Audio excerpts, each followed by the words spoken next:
जय हिंद मेरे प्यारे साथियों, आपके इस प्यारे से YouTube channel Amit study centre 99 में आपका स्वागत है। यदि आप हमारे चैनल पर नए हैं तो चैनल को सब्सक्राइब करके चैनल से जुड़ जाइए, क्योंकि इसी तरह का वीडियो हम आपके लिए लाते रहते हैं। आज के इस वीडियो में हम लोग वीडियो को शुरू करने जा रहे हैं और आज के इस वीडियो को में हम लोग जानेंगे कि class 12 the history 2025 UP board exam 2025 class 12 history यानी इतिहास का एक महत्वपूर्ण अति लघुत्तरी प्रश्न है, जिसके लिए आपको 2 नंबर दिया जाएगा। और मैं आपको इस प्रश्न को समझा कर बताऊँगा और बहुत ही अच्छी तरह से बताऊँगा, ताकि आप अपने एग्ज़ाम में 90% प्लस ज़रूर लाएं। यह प्रश्न आपके एग्ज़ाम में देखिए ज़रूर पूछा जाएगा और आप 90 प्लस ज़रूर लाएंगे। बस आप हमारे ऊपर विश्वास करके इस वीडियो को देख लीजिए। अगर ना समझ में आए तब आप मुझे बताइएगा। तो देर ना करते हुए चलिए हम आपकी वीडियो को शुरू करते हैं। तो प्रश्न पूछा गया है, गुरु नानक की 4 शिक्षाओं का उल्लेख कीजिए। जो गुरु नानक हैं उनकी 4 शिक्षाओं को बताइए या उल्लेख कीजिए।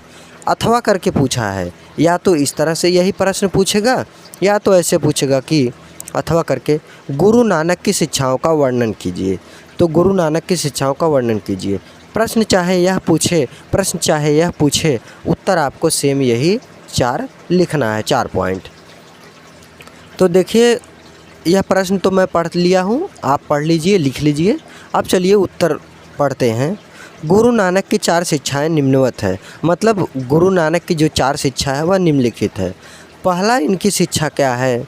ईश्वर और मानव जाति की एकता पर बल।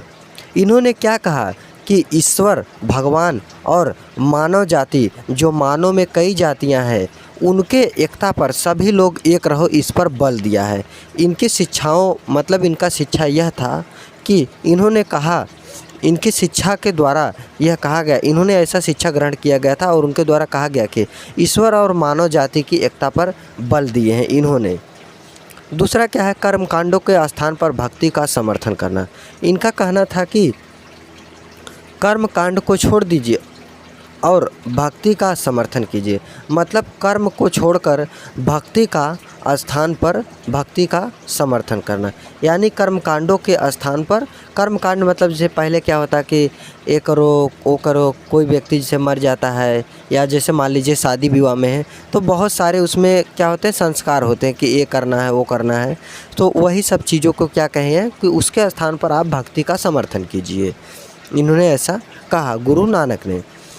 तीसरा है अच्छाई को अपनाने और बुराई को छोड़ देने का उपदेश। और इनकी शिक्षा का मतलब आप सीधा सीधा समझ लीजिए कि इनके अंदर क्या शिक्षा दी और इन्होंने क्या उपदेश दिया, क्या बताया है।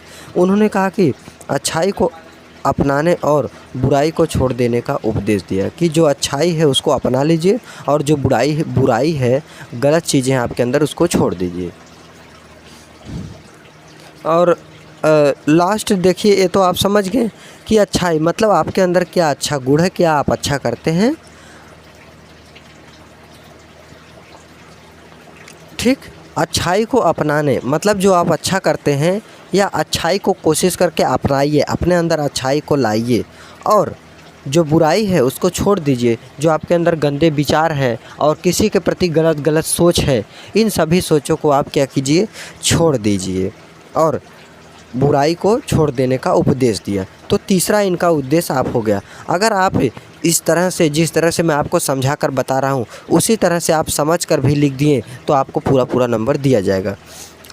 चौथा है जाति व्यवस्था और वर्ण भेदभाव का खंडन किया जाए, मतलब इसको हटा दिया जाए एक तरह से।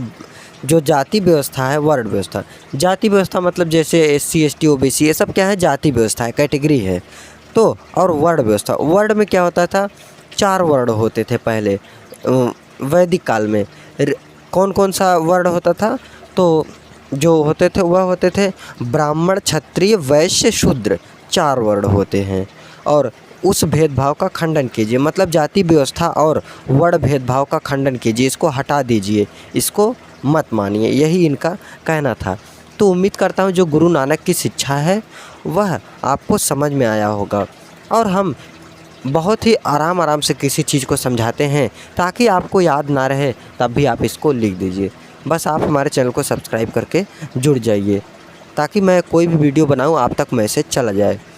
तो आज के लिए बस इतना ही। जय हिंद, जय भारत।